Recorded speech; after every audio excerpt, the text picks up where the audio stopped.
Hello, hello, hello, hello, and good day to everyone out there in the YouTube world. I'd like to welcome you all to my very first YouTube video content. This is my first time, so I ask that y'all be a little patient. Forgive me if you see me stumble or freeze up a little bit. Hopefully, as this continues to go on, I get better at this. But anyway, I'd like to welcome you all to my channel and my show. My show is called 2 Cents. That not CENT, it's SINCE, 2 Cents. And on my show, we're going to be covering a variety of different topics, all across the spectrum. Everything from sports to politics to electronics to love to sex, you name it, we're going to be talking about it. So, as of right now, me and some friends was, having a discussion yesterday, and since we are, approaching the Super Bowl, we was having a topic about the game and where the game is now and certain players. And I was telling them that I'm getting ready to start this YouTube channel, and I didn't know what my first subject was going to be. And I was like, man, I want to do something, that's relevant, that's hot, that's in the news right now. So my initial thought was to comment on the whole R. Kelly saga. And my boy was like, man, no, man, get out of rest. Everybody's talking about that. And I'm like, yeah, that's the reason why I probably want to jump in, so I can get in, strike while the iron's hot. He's like, no, man, give people a rest from that. Let's, do something different. And the sports argument that we was having, he said, won't you do that, man? Because he said, well, we was talking about here today, man, you made some really good points. Some points that I don't even hear on the sports channels, from the news, the sports commentators. He said, you pointed out some things that they don't even say on TV. And I thought about it. I said, oh, okay. So today, my first subject would be, is what we were discussing last night about the GOAT. Who is the GOAT? Is Tom Brady really the GOAT? Or is Michael Jordan really the GOAT? So we was on the whole GOAT topic. And for anyone out there who may not know, which I doubt it, but just in case you don't, GOAT means greatest of all time. So I'm going to start with what I told my friends last night as far as Tom Brady is concerned. And I be hearing all these so-called sports announcers and sports aficionados that's supposed to be extremely knowledgeable about sports. And most, if not all of them, 90 to 95% of them agree that Tom Brady is the GOAT. And what bothers me about that assessment is that no one seems to attach. Well, let me put it like this. Take that back. This is just my assessment. So everybody's entitled to their opinion, and just as they are entitled to theirs, so here's mine. Personally, I don't think that you can give anyone the GOAT title when they have a stigma of cheating attached to them. And there is no doubt that they were caught cheating. This is a fact. There's no innuendo, no speculation. The Patriots was caught cheating when they was filming the other teams' practices and walkthroughs and things like that. Now, I say to this, in any other sport, when you've been caught cheating, whether it's doping, steroids, performance enhancers, things of this nature, you're stripped of your title. You're stripped of your medals. Most endorsements strip you. You know, whatever title that you may have earned in boxing, if they found out that you used performance enhancing drugs, and you're the champ at the time, and they found out that you cheated, they strip you of your title.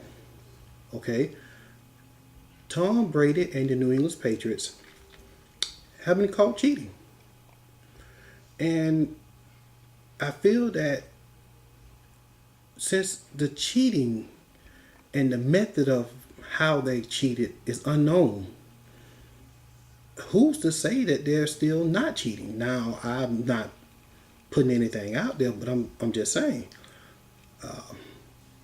They said that, okay, Bill Belichick taped some walkthroughs, taped some team practices. They claim that all coaches do this, but the New England just did it. They went a little extra with it than most other coaches. And I feel like, okay, if that was the case, then why didn't they show some snippets, show some examples of the tapes that they had confiscated from the New England Patriots? Give some examples of, how they may have went a little further than other teams have done. But they destroyed the tapes. They completely destroyed the tapes, making sure that they never see the light of day. Now, that brings in the question. That makes you question. If the cheating wasn't that bad, it just was a little extra than what every other coach does, why destroy the tapes? Why not let anyone see what the Patriots was doing?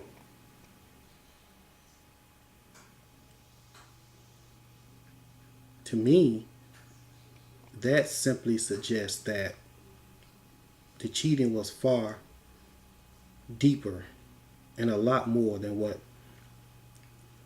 they initially said.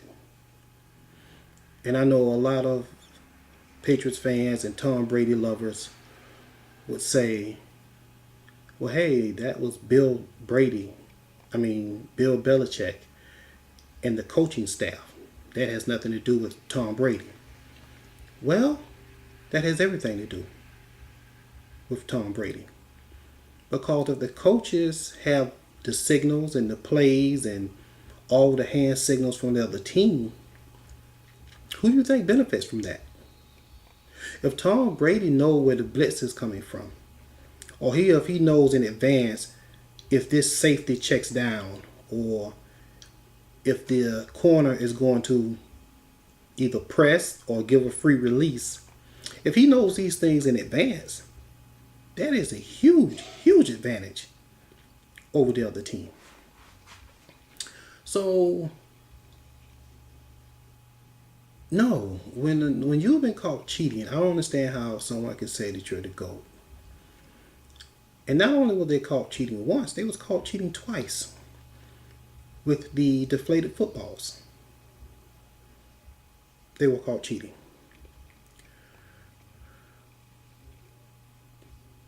Like I said, this is not innuendo or speculation. These are facts. They was caught cheating. That's my opinion, number one. Number two, as far as the GOAT status, I don't see how you can give someone the GOAT status, crown them the GOAT, when this man has been the beneficiary of some of the luckiest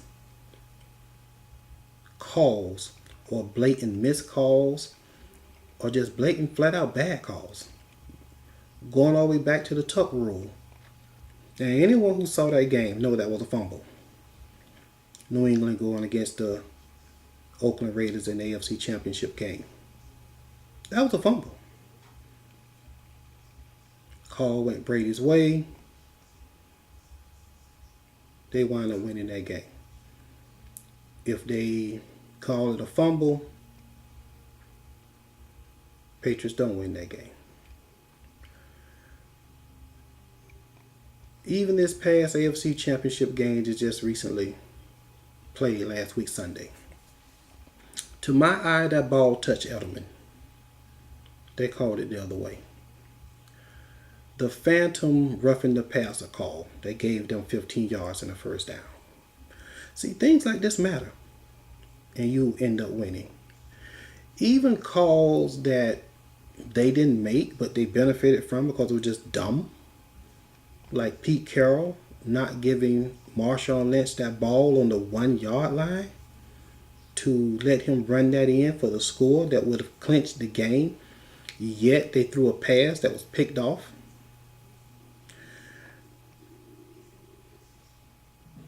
To me, when you're the GOAT, luck, which we all have some bit of luck, don't get me wrong. But luck, benefiting from bad calls, phantom calls, when you have far more of that than actual skill, and then you've been caught cheating, and we don't know how long you've been cheating or how deep the cheating goes, are you really the GOAT?